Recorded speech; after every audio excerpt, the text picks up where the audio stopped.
Hello, I'm Fanny Martin from Art of Festivals. And I'm Stephanie Draker from WorkInCulture. Welcome to Flex Coffee Break, where we're going to explore the topic of collaborating with artists with Tricia Knowles from Calliope Collective in Kingston. So it's time for a professional development creative break. We've got our coffee. We are sitting comfortably, and we're going to ask 3 questions to Tricia about collaborating with artists. So hi, Tricia. Thanks for being with us today. You are the artistic director and producer of Calliope Collective, which creates outdoor art spectacles in Kingston, Ontario. And you're currently producing Hydra Story on Water, a collection of floating, performative-based art installations. You wear many other festival hats, as we all do. You're the director of marketing and event sponsorship for Kingston Writers Fest. And right now, you're in Vancouver as the new marketing communications manager for Push International Performing Arts Festival. So you're here with us today because you took part in the first edition of Flex Festivals Learning Exchange, a program run by WorkInCulture in 2022 to develop collaborative competencies for festival professionals and to support the exchange of ideas. So today, we want to get your insights on the dimension of collaborating with artists.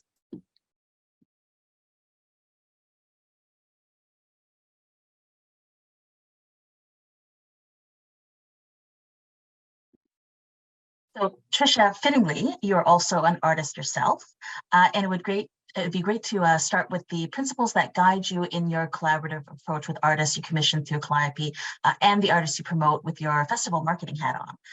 So could you tell us what are the key insights you have learned by being on multiple sides of the artistic process?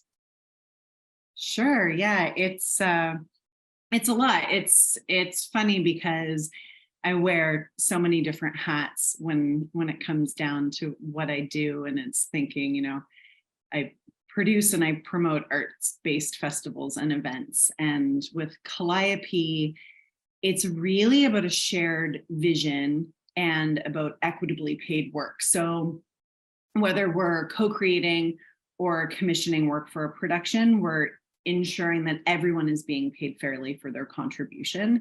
And that was one of the most important parts when we created our mandate: professionalism. So establishing a standard of excellence in the quality of the work that was being produced and how it's presented, of course, but also enforcing those industry standards of monetary compensation. And I know I'm not alone. You've probably seen it a lot too, that, it's been 2.5 decades that I've been doing this, and artists are repeatedly being asked to create something for free, or a performer is being asked to donate their time, come sing a song or whatnot at this event. And I started to pay close attention to the frequency that was happening. And at one point throughout my career, I was hired as the producer of a multicultural arts-based event, specifically because I was connected in the community to so many artists, performing artists and visual artists, and asking them to basically work for free. And I said no. And so when we created Calliope, that was huge for us. And so the first couple of years, people did work for free. That's how it is when you're starting out and you're putting so much sweat equity in to something that you believe in. And it only took us 2 years. So by the 3rd year that we were producing events in the community, we were paying local standard rates. And then we finally, over the next couple of years, got to the point where we could cover rates as close to those set by CARFAC, CADA, ACTRA as we could within our budget. So that was really important for us. It's just making sure that the artists are paid equitably for what they're bringing to the project. You wouldn't ask a plumber to fix your toilet for free, So secondly, working with artists who share a vision.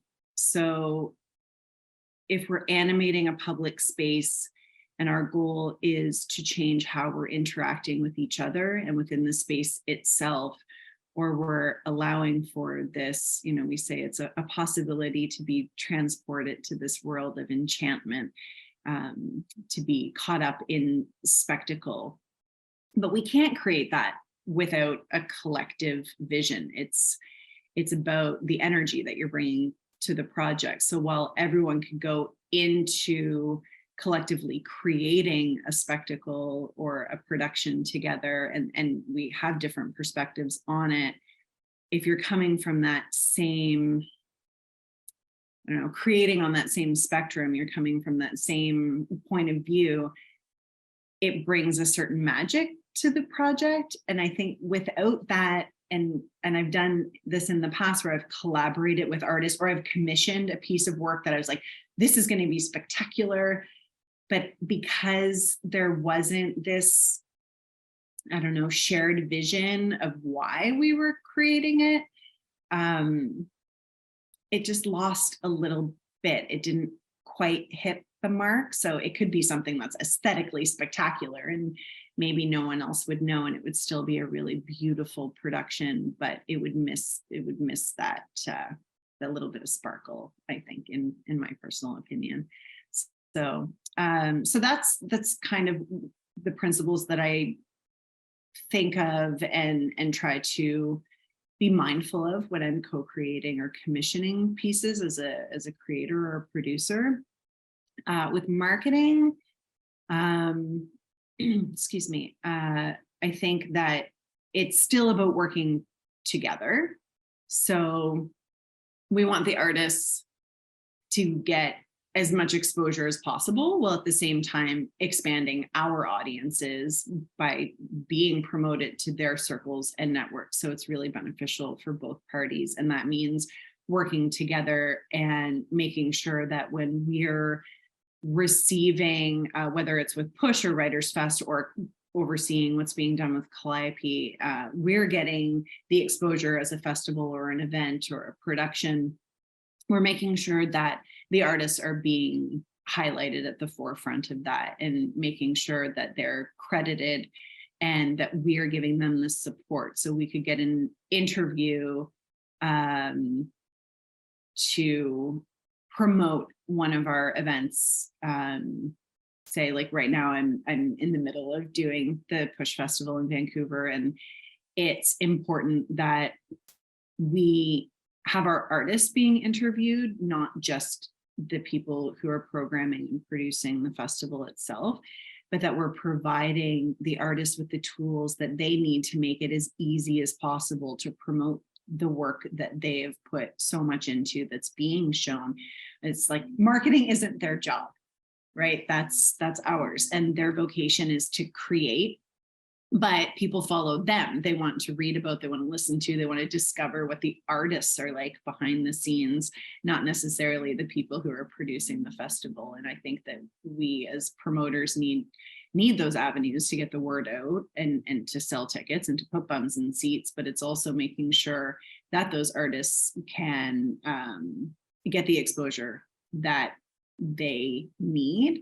I think in my experience, a lot of artists don't like to self-promote. It's a little bit like a musician being on stage and having to push the merch. It's just a little uncomfortable. They just want to perform and make music. So I've found it really helpful to create copy, provide assets like photos or videos, making it as easy as copying and pasting something onto their social media, and making sure, as I mentioned, when they have an interview booked, so that they are free to just talk about their work, really get lost in it, get caught up down that rabbit hole with whoever they're having that conversation with.